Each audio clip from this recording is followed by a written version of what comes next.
I'm ashy as hell. I can feel it.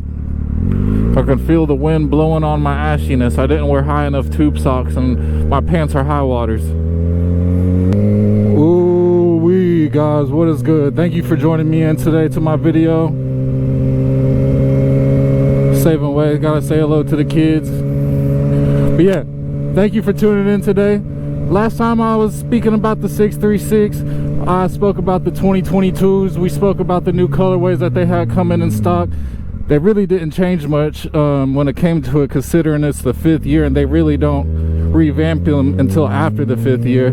This year in 2023, this just sounds weird even saying that, 2023. We should be getting a whole new generation, the next generation of the 636. So we should be getting a whole revamp. And I'm expecting quite a bit from this bike, considering Yamaha's not in the game no more. I'm really hoping Kawasaki will take the time to capitalize on the market, and maybe we'll get something good out of this. I'm really expecting this bike just to be if the 636 and the leader bike had a baby. All right, I'm going then. Fuck off. You want to stare at me and look at me stupid. But what I'm hoping we're to see is a lot of upgrades, man. I know people are going to say that's what makes the Kawasaki so cheap, but the Yamaha's not even in the game anymore. Zx6r hasn't done shit to their bikes and anything. Yeah, Honda did upgrade theirs a little bit, but they only got it in Japan. I'm really thinking Kawasaki could take this time to corner this market and do something big. They can still keep a budget bike, and they can offer more options and keep it a more upgraded package. Look at these fools. They only just take luxuries of living in a fucking...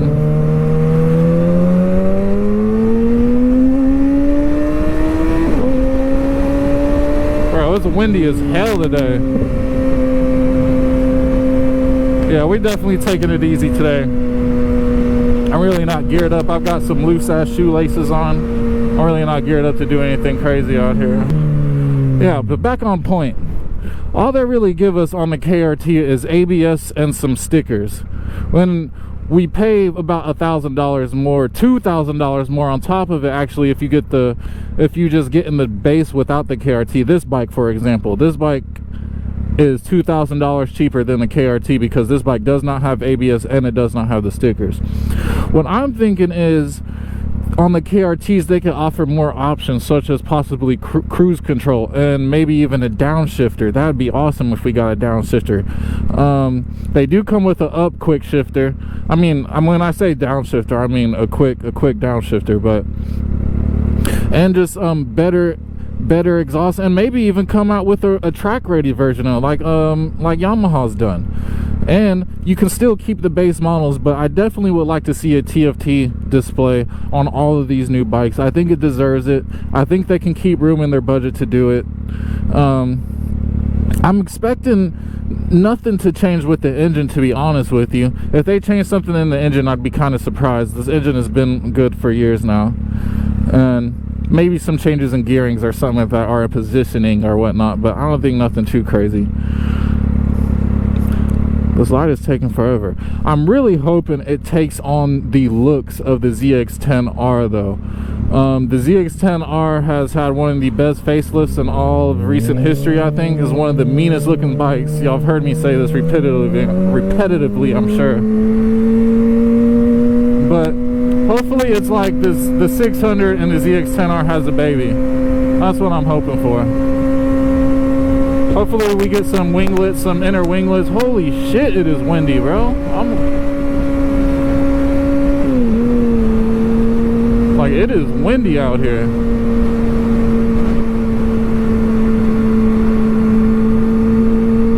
Hopefully we get some winglets. Sorry, I keep getting distracted, guys. Hopefully with some winglets. Look at these birds. I'm hoping they do something different with the tail section of this. Give it more of an R6 looking. I love the tail of the R6, how it has those big holes going in for the rear winglets. It looks great. Hopefully we get something like that. But Kawasaki's been killing the game when it comes to the 600 class. They're leading for a reason. It would be cool if they could even maybe do a track ready version of this bike, like how Yamaha's done, because they couldn't comply with the European standards, so they just made a track ready version. I'm not saying they should 100% do that. It would just be cool. I was even thinking maybe they should make a stunt ready version of this bike, but that would be pretty stupid because those guys are pretty specific in what they want on their bike, and they're just going to take it off and put whatever on it anyways. But I am expecting a price increase whether they don't change anything or not. Even if for some magical reason they didn't update the bike or give it a new generation, I do think we are going to get a price increase. That's just, yesterday's prices aren't today's prices, no matter what you do, what you're looking into. And unfortunately, it's hitting us. It's hitting everybody. I don't think I will be buying another 600 in the year 2023, considering I just got this bike here in 2021. I'm still in love with this bike. To me, this bike is still brand new. It's only got, doesn't even have 5,000 miles on it. We're literally about 60 miles from hitting 5,000. We're probably going to hit that today. This is just going to be a short ride. I've actually been fucking having a terrible time riding lately. I've had a lot of close calls. I heard someone said if you put your helmet on the ground it's bad luck, and I actually got a brand new helmet, and the first thing I did was put it on the ground. I try not to believe into that superstition shit, but I have never had as many close calls until I started wearing this helmet. On the other hand, this helmet is absolutely lovely. I'm rocking the Zx6r Strata, I think, too, with the carbon fiber. I went ahead and spent a couple $100 and got the carbon fiber, and I'm not gonna lie, this thing is a hell of a lot better than the AGV. I will never buy another AGV helmet again in my life. Those helmets are absolute trash. I had to wear that helmet for about 2.5 seasons, and I don't know why it took me so long to get a new helmet. Obviously helmets are fucking expensive, but I will never go back to I'm gonna do a video comparison maybe on the two helmets, but I am definitely 100% satisfied with this Strata here. It is so much more comfortable. These kids be bad as hell on these damn school buses. I wouldn't be surprised if one of these niggas threw some shit out the fucking window. I ain't gonna lie, I was kind of bad too. So what I am exactly expecting, and a summary of what all I've been blabbing about from the 636 in 2023,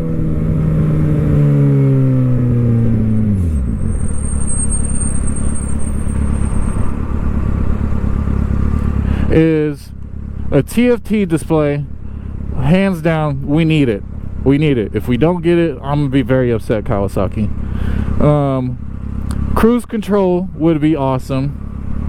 Integrated winglets, the same face as the Zx6r. I really want that face.